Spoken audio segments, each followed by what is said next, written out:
Now that the first season of the CW's Superman and Lois is all done, I've got some thoughts. It's a good show. I really like it. Thanks for watching, folks. Like, share, and subscribe. All right. For real, I do have opinions. Overall, I think it was a solid first season. I always enjoyed watching the show. I always looked forward to the next episode. I never felt like it let me down in any major way, but there are pros and cons. So, let's go through some of those. And just in case I need to mention it, I will be talking about plot stuff for Season 1 of Superman and Lois, so if you haven't watched it yet and you don't want to risk having some things spoiled, consider this your spoiler warning, okay? Here we go. The top line on the pros list is the one I knew was going to be there going in, and that's Tyler Hoechlin's Superman. I say I knew it was going to be there because we'd seen him before. He's played Superman on the CW's Supergirl TV series for the last few years, and he's been awesome. If nothing else, I expected Superman and Lois to give me more of that, and I was not disappointed. He's the best live-action Superman since Christopher Reeve.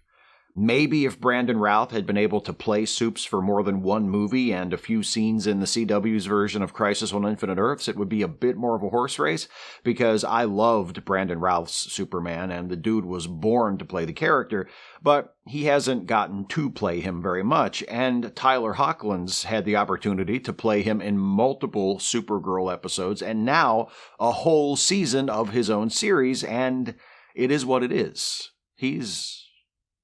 Well, I said it already, he's awesome.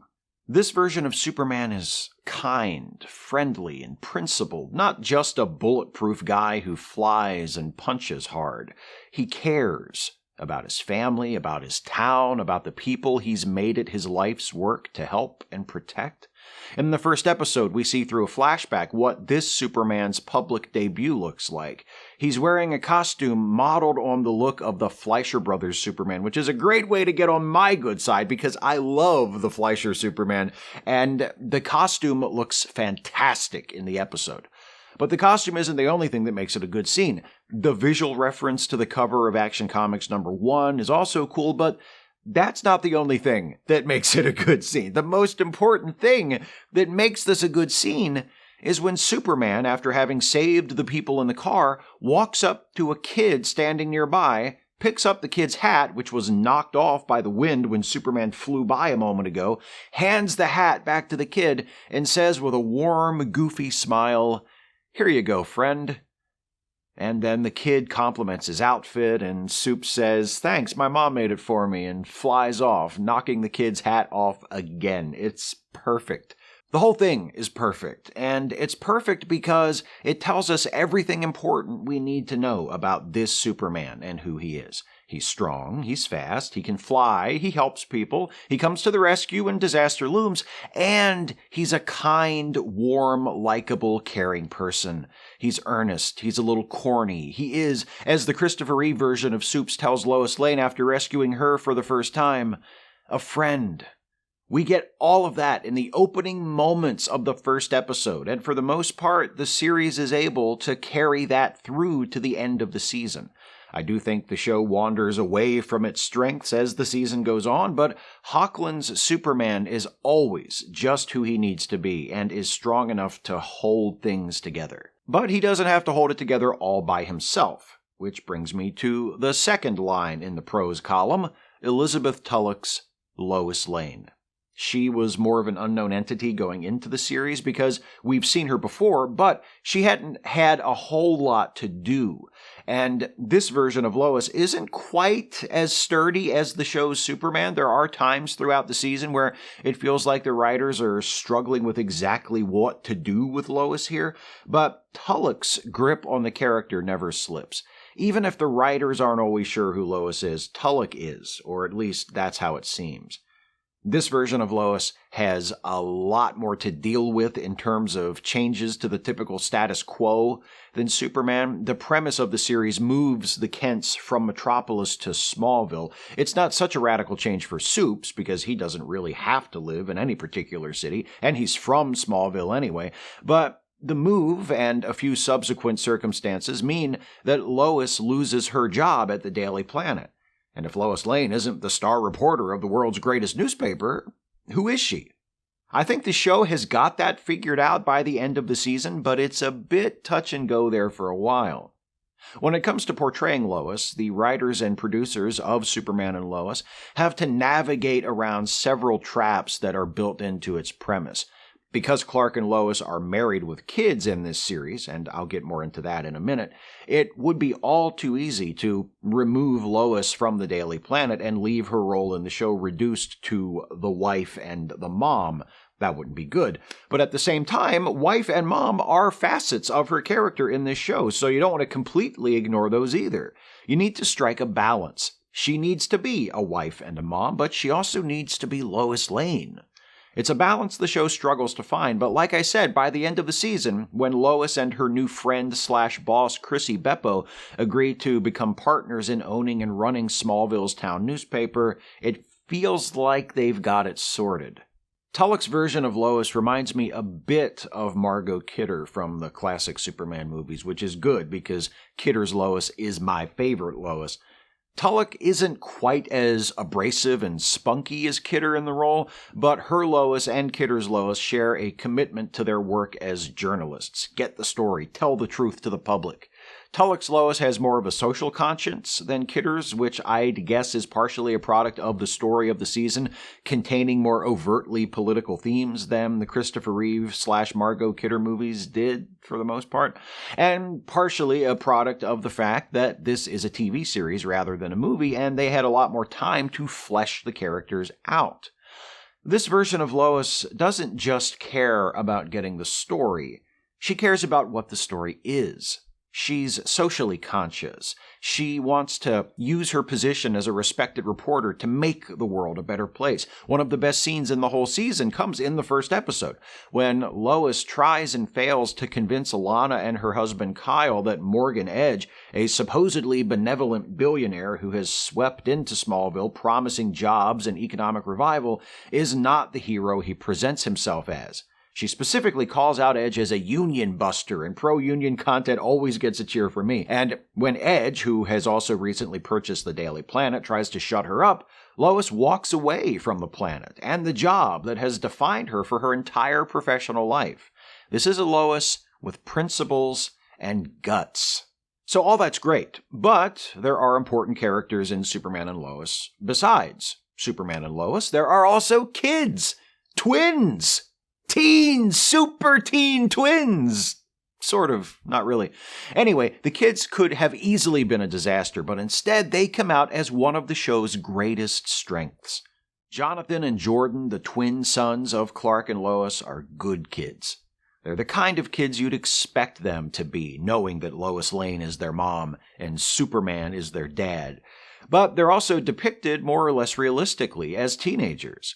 Throughout the season, we see them bickering with each other, getting jealous of each other, bridling at the authority of their parents, trying to act more grown-up than they actually are, and we also see them having each other's backs, rushing to defend their family, doing what they can to help their friends, and striving to do the right thing while struggling to understand their constantly changing place in the world.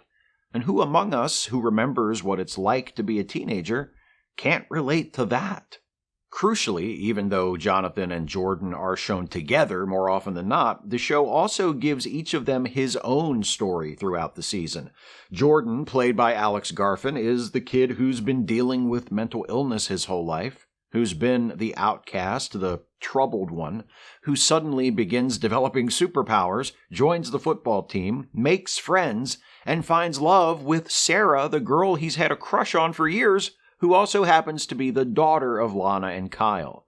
Meanwhile, Jonathan, played by Jordan Elsas, who has been the popular athletic brother, has to leave behind his girlfriend and his spot as a starter on the football team when the family moves from Metropolis to Smallville, and suddenly finds himself in a position closer to the one Jordan used to be in. Now, Jonathan is the one who has trouble adjusting, who finds it difficult to make friends, and who stands in his twin brother's shadow. What makes the way the series handles Jordan and Jonathan so good is the way it manages to defy certain expectations created by their stories without trying too hard to be clever or feeling like it wants to outsmart the audience. Jordan's path to self-confidence and popularity isn't an easy one. His developing superpowers are a source of pain and confusion, and his lifetime of isolation and social awkwardness have left him without the skills to deal with his sudden change of status. He figures it out eventually, or starts to at least, and the show is well written enough to allow us to see him having to figure it out. And on the flip side, Jonathan's trajectory seems more negative than his brother's, and in some ways it is, but by the end of the season, he's come to a place where he seems genuinely comfortable and okay with the part he plays in this new status quo. The stories of Jordan and Jonathan tie in to those of their parents in ways that feel natural, binding the series together into a cohesive whole, rather than a show about Superman and Lois, and also their kids over there doing stuff on their own. Jordan's developing superpowers draw him closer to his dad, while Jonathan suddenly finds himself in the position of the one without superpowers, which is a spot his mom is very familiar with. One of the most important bits of connective tissue between the stories of Superman and Lois and Jonathan and Jordan is the character played by Wole Parks, who is initially teased as a quasi-heroic version of Lex Luthor from a parallel Earth, but who ultimately turns out to be John Henry Irons from a parallel Earth. This version of Irons comes from a universe where Superman turned heel in a pretty major way and became a brutal superpowered dictator. On his Earth, Irons also had a daughter, Natalie, and a wife, his Earth's version of Lois, who was killed by the evil Superman. When Irons arrives on the Earth that is home to our characters, he's determined to kill our version of Superman because he's convinced our Superman is inevitably gonna turn to the dark side too. Irons eventually accepts that our Superman is a good guy, not a bad guy in waiting, and moves from an enemy to an ally. He also becomes a reluctant mentor to Jonathan, who admires the weapons and armored warsuit that enable Irons to hold his own against superpowered opponents, including Superman himself. For a kid like Jonathan, still trying to figure out just what it means to be the one without superpowers, the appeal is obvious. I like the way the show handles other supporting characters, too. Lana, played by Emmanuel Chiriqui, who works for a bank in town owned by Morgan Edge, eventually comes to recognize Edge as the villain he is, which puts her at odds with her husband Kyle, played by Eric Valdez, who is the president of Edge's fan club and talks about Edge with the same moon-eyed adoration with which a disturbingly large number of people regard Elon Musk. When Edge's evil schemes are finally revealed to the general public late in the season, Lana and Kyle are both made to suffer the consequences for having supported him so strongly when he first arrived. Lana's romantic past with Clark, they dated before he left Smallville to pursue his destiny as Superman, is acknowledged, but there's never a hint of romantic longing between them in the present. The show never teases an affair or a love triangle or anything so obvious, which is refreshing. And hapless right-wing dipshit Kyle becomes one of my favorite characters of the season, despite the fact that he's an ignorant reactionary shitkicker who obviously voted for Trump and probably cried a little when Rush Limbaugh died. Kyle's political views are shallow and short-sighted and rooted in fear and self-delusion. In other words, he's a conservative, but the show doesn't reduce him to a caricature or take the easy path and make him into an outright villain. And it allows us to understand why he holds the beliefs he does, misguided though they are. When Lois argues that Morgan Edge just wants to exploit the people of Smallville by hiring them as cheap labor for his company, Kyle's reply of "some money in your pocket is better than none" is frustratingly facile and myopic, but you can understand why it makes sense from his point of view. And we see that Kyle is a good person in other ways. He's a member of the town fire department, where he enjoys the respect of his colleagues, and he genuinely cares about his family and his community. And unlike real-life Trump supporters, Kyle is capable of recognizing Morgan Edge for the villain he is. Eventually. Lois's father, General Sam Lane, played by Dylan Walsh, is also an important recurring presence in the series. He knows about Clark's secret identity as Superman, and the two of them work closely together. Lane and his team using the military technology at their disposal to help Superman respond to the crises where he's needed the most. General Lane's usual role is to play the hard-nosed pragmatist, to tell Clark/Superman things he doesn't want to hear, like that he might not be able to perfectly balance life as a father and life as a world-saving superhero, and to remind Clark of his greater responsibilities whenever he thinks he might be leaning too heavily toward the husband-father side of things. It's not that General Lane doesn't want Clark to be there for his family. The show establishes that Sam loves his daughter and his grandsons. It's just that General Lane thinks the best thing for that family is for Superman to keep being Superman. Because of his military position, General Lane understands better than most exactly how much rests on Superman's shoulders. And he also knows where that weight will fall if Superman is unable to carry it for any reason. There are items on the pros list besides characters. I like the tone of the show. It's not dark and gritty and grim like the worst of the DCEU movies or HBO Max's Titans series, but it's not as bright and goofy as most of the other shows in the CW's Arrowverse, including its parent series Supergirl, which I also enjoy quite a bit, for the record. I like how it's been able to stage multiple superhero fight scenes that are fun without descending into disaster porn. And I like how it's been able to come up with its own versions of important elements of the Superman mythos, like the Fortress of Solitude, that feel fresh, but also don't feel like the characters are trying to reinvent the wheel. The pros list is a lot longer than the cons list, but that doesn't mean the cons list is empty. The top line on the cons side belongs to the primary villain of the season, Morgan Edge, played by Adam Rayner, who starts out with a lot of potential, but unfortunately becomes less and less interesting the more we find out about him. It turns out he's not just an evil billionaire looking to exploit an economically vulnerable small town, he's a secret Kryptonian. Superman's half-brother, in fact. Hey, small universe, am I right? Who wants to use the bodies of the residents of Smallville as vessels for the reincarnated spirits of dead Kryptonians.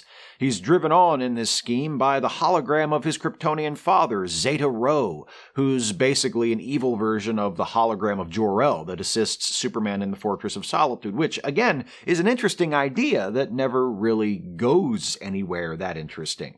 Edge's plan to resurrect Kryptonians by hosting their consciousnesses in human bodies is overly complicated and dubiously motivated, and plays less like the plot of a story and more like a pretense to temporarily give superpowers to people who can have fights with Superman.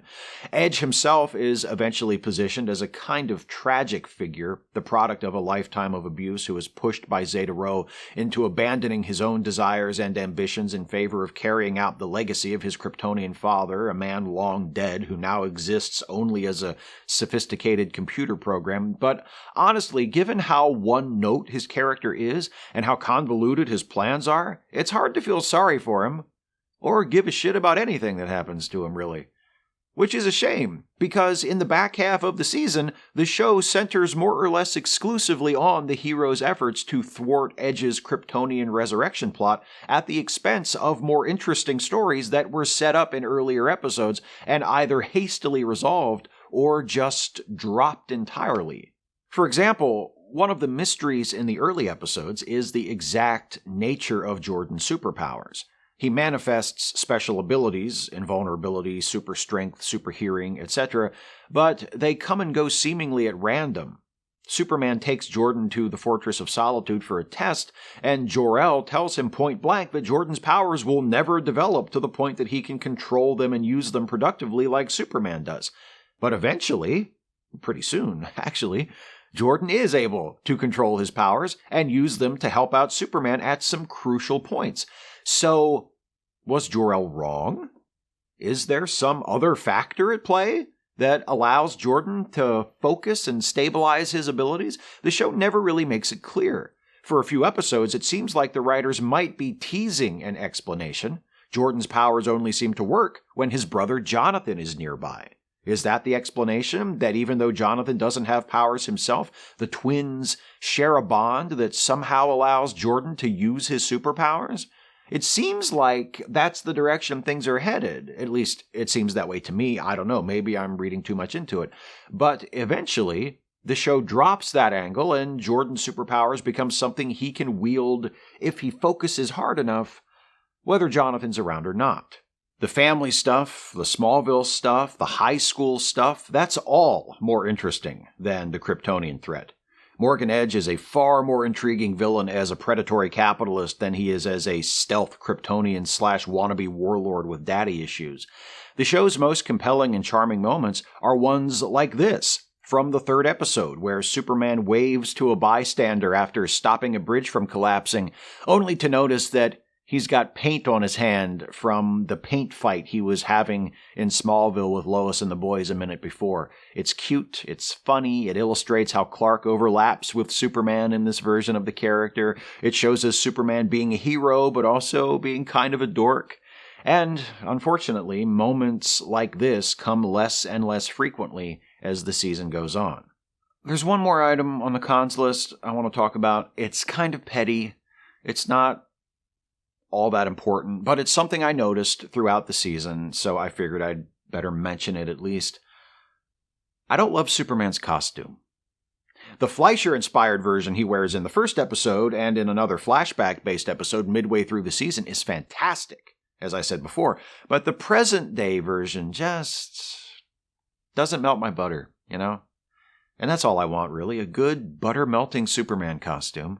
I prefer the costume Supes wears during his guest appearances in Supergirl. It's a hair on the ornate side for my taste, with those gold clasps attaching the cape to his shoulders, but I still like the color, and most importantly, it looks good on Tyler Hoechlin. It's not my favorite live-action Superman costume. I'm something of a traditionalist in this area and prefer designs like the ones worn by George Reeves, Christopher Reeve, or Dean Cain, all of which were more or less literal translations of the costumes Supes was wearing in the comics at the time. But it's fine, and it's better than this. For one thing, the color is too drab. I don't expect to see Clark in the amazing Technicolor supersuit or anything, but the palette of this costume is so desaturated that at times the blue almost seems gray. For another thing, for some reason, when shot from certain angles, the costume makes Tyler Hoechlin's head look about the size of a pea. This isn't just my imagination, right? You see it too? Look at that robust chest, those broad shoulders topped off by that teensy tiny little head. Like I said, it's silly, it's not a big deal, so fix it, okay? Just fix it. Anyway, that's about it for the cons. The pros list is a lot longer, and overall, Superman and Lois is a good show. It's a flawed show. This was a flawed season, and it felt very much like a first season, but the good definitely outweighs the bad. And after years of the drab and joyless Superman of the DCEU movies, which also treat Lois as an afterthought whose presence rarely feels other than obligatory, this show is a very welcome breath of fresh air. For all of its imperfections, Superman and Lois works because it gets the 2 most important ingredients right. Superman and Lois. As individual characters and as a pair, they are outstanding. And as long as the show has them at its center, I think it'll be okay. And hopefully the producers will remember that, which I'm pretty sure they will. Their names are the title of the series. It's on the first page of every script. Hey, do you think that's why they called it that? Pretty clever.